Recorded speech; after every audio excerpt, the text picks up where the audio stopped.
Look at Europe. Europe cannot survive without Africa.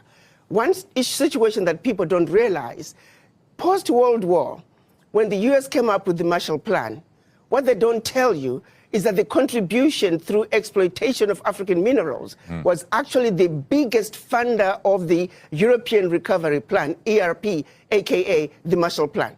US contributed $13 billion, which is now present day $175 billion, which, by the way, the American taxpayer must be paid back. Nobody's asking for that money back.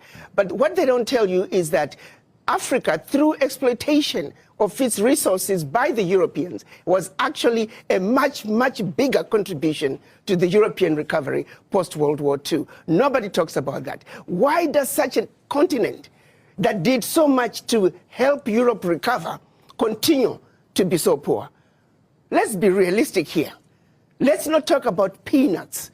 Africa does not need the aid. What we need is for those who are exploiting Africa to stop.